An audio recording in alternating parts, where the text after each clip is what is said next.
Bonjour à tous, bienvenue dans une nouvelle vidéo.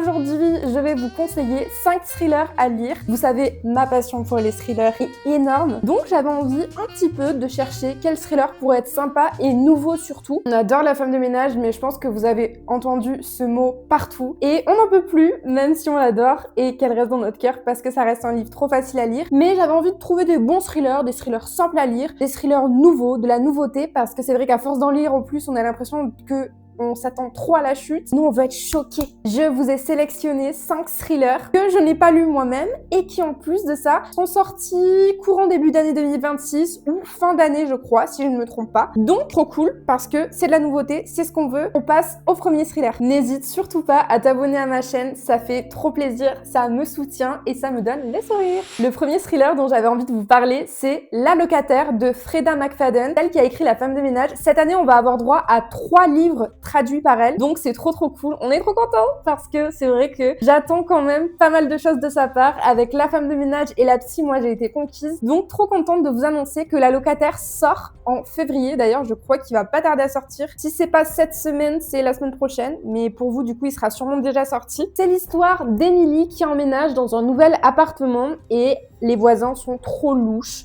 Tout est louche et elle va se dire mais j'ai l'impression qu'ils veulent tous cacher leurs secrets et que tout est très étrange. Elle va commencer à douter d'un petit peu tout le monde va se comporter d'une manière tellement bizarre. Elle va se retrouver dans une toile de mensonges, de doutes. Je vous avoue qu'il n'y a pas beaucoup de résumés ou autres sur internet, donc j'ai trouvé que ça. Mais ça m'a tellement teasé et j'ai trop envie de le lire juste parce qu'aussi elle a écrit La femme de ménage. La locataire apparemment est un peu moins bien. Forcément, je pense que dans tous les cas, aucun de ces thrillers ne pourra atteindre La femme de ménage. Une fois qu'on a eu une chute aussi mémorable, c'est compliqué de se remettre à la même hauteur. J'en attends quand même beaucoup parce qu'apparemment, il est pas mal. Donc je vous en dirai des nouvelles quand je l'aurai acheté. C'est pas dans mes projets ce mois-ci parce que j'en ai déjà pas mal à lire ce mois-ci. Mais le mois prochain, peut-être que je me laisserai tenter. Je crois qu'il est sorti en format broché, donc j'aimerais bien qu'il sorte en poche. Ça serait cool. Même si tous les livres de Freida McFadden ne sont pas sortis en poche, c'est quand même dommage. Mais bon, dans tous les cas, peut-être que je me laisserai tenter à l'écouter en audio. Je verrai. Mais n'hésitez pas à me dire en commentaire si vous l'avez lu et qu'est-ce que vous en avez pensé. Deuxième thriller, Ils n'ont rien vu de Andrea Mara, celle qui a écrit toutes ces fautes que j'ai pu lire le mois dernier en janvier et que j'ai adoré, très honnêtement, il était très cool. Celui-là, apparemment, l'est un petit peu moins, la chute est un peu plus attendue. Bon, je me dis après, logique, quand je vois ce genre d'avis, c'est normal, à force de lire des thrillers, on s'y attend, donc au bout d'un moment, c'est compliqué de trouver des chutes qui vont nous étonner autant que les premières, mais je vais quand même essayer de me laisser tenter par ce petit thriller parce qu'il a l'air très sympa. C'est l'histoire d'un jeune couple qui a 3 enfants et qui vont rendre visite à des amis à Londres. Et un matin, la maman, elle va partir en métro pour se balader avec ses 3 filles et il va se passer une chose horrible. Je pense que n'importe quelle maman qui peut lire ce livre, ça doit être sa hantise. Moi, ça serait ma hantise si un jour j'ai des enfants. Perdre mes enfants dans les transports en commun, c'est horrible. Donc c'est l'heure de pointe, elle rentre dans le métro avec ses enfants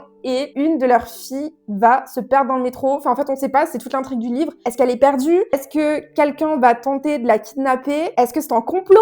Est-ce que des gens proches d'elle l'ont fait exprès? On ne sait pas. C'est tout le plot twist qui va s'établir à la fin de ce livre. En tout cas, j'aime beaucoup l'idée. Andrea Mara, dans ce livre-là, a essayé quand même de prendre une angoisse du quotidien. Au final, c'est une angoisse que n'importe quelle maman pourrait avoir. J'en attends quand même beaucoup parce que j'avais beaucoup aimé toutes ses fautes, j'avais bien aimé comment c'était amené, j'avais bien aimé la manière dont elle avait d'écrire, c'est très simple à lire, très fluide. Je vous en dirai des nouvelles quand je l'aurai lu. Ce mois-ci, peut-être, on sait pas parce que c'est vrai que ces livres de poche sont quand même assez simples à lire, il y a genre 200-300 pages, donc c'est cool. Mais on verra, je sais pas, dites-moi toujours pareil si vous l'avez lu et qu'est-ce que vous en avez pensé. Troisième thriller, c'est Toute blesse, la dernière tue de Karine Glebel. J'ai vu que ça parlait d'esclavage moderne. En fait, c'est 2 destins qui vont être réunis. Celui d'un homme qui vit seul avec son chien, qui a assez isolé, et d'une jeune fille qui a 9 ans et qui va être vendue par son papa en tant qu'esclave moderne. Ils habitent au Maroc, elle va être vendue en France pour qu'elle ait soi-disant une vie meilleure, mais en fait elle va être réduite vraiment à un esclavage horrible. Donc qui dit esclave dit aucune liberté, vraiment traitée mais comme une moins que rien. Et donc Gabriel, qui est l'homme qui vit tout seul, un jour il y a une dame qui va venir chez lui qui est amnésique et de là son destin va basculer. Apparemment il y a un lien entre la jeune fille du coup qui est devenue esclave et Gabriel, le jeune homme qui est seul avec son chien. Je suis assez curieuse parce qu'apparemment c'est vraiment genre les pires choses qu'un être humain peut faire. J'ai vu qu'il y avait des gens qui le comparaient à Purgatoire des Innocents. C'est un de mes livres qui est dans ma PL de 2026. J'ai très peur parce que j'avais vu qu'il était très dark, donc pourquoi pas. Après celui-là, il est vraiment très bien. J'ai vu qu'il était très bien noté et que c'est un très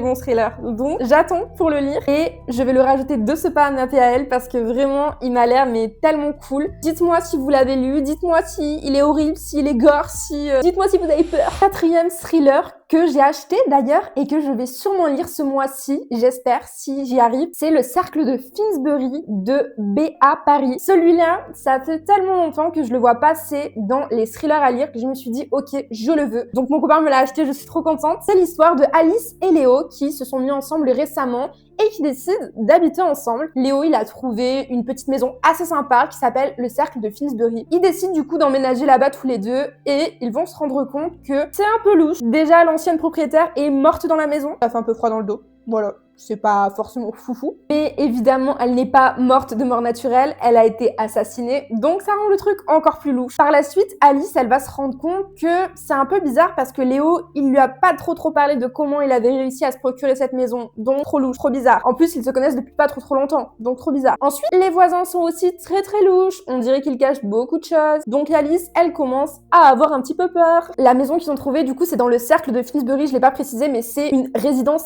très haut de gamme. Il y a aussi ce truc-là c'est très facile de passer d'une maison à l'autre dans cette espèce de résidence. Donc très louche. Alice, au fil du temps, elle va commencer à ressentir qu'on l'espionne, qu'on la regarde de loin, bref. Voilà, on reste sur cette petite intrigue. Qu'est-ce qui va se passer? Est-ce qu'ils vont se faire assassiner dans cette maison? Est-ce que Alice va découvrir que c'est Léo qui a tout manigancé et qu'en fait il veut la tuer? Bref, on sait pas. Est-ce que c'est une secte? On sait pas. Mais en tout cas, j'ai vu qu'il était très bien noté. Ça a l'air d'être un bête de thriller. Il me tarde de le lire, vraiment. Je trépigne, je suis trop contente. Genre là, je suis en train de lire un livre, mais je résiste pour pas commencer Le Cercle de Finsbury parce que je veux pas commencer 2 livres en même temps, mais sinon je vais le manger en 3 jours, je pense, même 2. Mais en tout cas, n'hésitez pas à me dire si vous l'avez lu et si vous l'avez kiffé en commentaire. Dernier et 5e thriller que j'ai trop envie de lire et qui est trop cool apparemment, et vraiment la chute apparemment est géniale. Donc je veux le lire, c'est Une invitée particulière de Nell Lamar. C'est l'histoire de Tania qui est une étudiante britannique au pair et qui cherche une famille chez qui s'installer quand elle est aux États-Unis. Elle va s'installer chez une famille qui vient de perdre leur fille. Donc voilà, ils sont un peu en deuil, ils sont contents, ils vont pouvoir entre guillemets faire leur deuil grâce à Tania. Mais Tania, elle est chelou de fou. À savoir que cette famille avait 2 filles, dont une qui est morte et qui s'appelle Annabelle, et une autre plus petite qui est Paige, qui est la cadette. Paige, j'avais remarqué tout de suite que Tania, elle commence à faire des trucs un peu bizarres. Déjà, elle commence à porter les vêtements de sa sœur morte. Qui fait ça?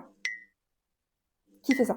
Et elle va commencer à faire des trucs de plus en plus chelous. Paige, elle va se demander si c'est vraiment le comportement d'une fille au pair qu'elle est en train de montrer. C'est trop chelou, genre, pourquoi elle porte les affaires de sa sœur qui est morte? Pourquoi elle essaye de prendre une place un peu trop grande dans cette famille aussi? C'est ce que nous allons voir, c'est ce que nous allons savoir à la fin de ce livre qu'il me tarde de lire. Je comptais l'acheter, mais je crois que j'ai une copine qui l'a, donc je vais lui piquer, comme ça au moins on recycle et on n'achète pas pour rien.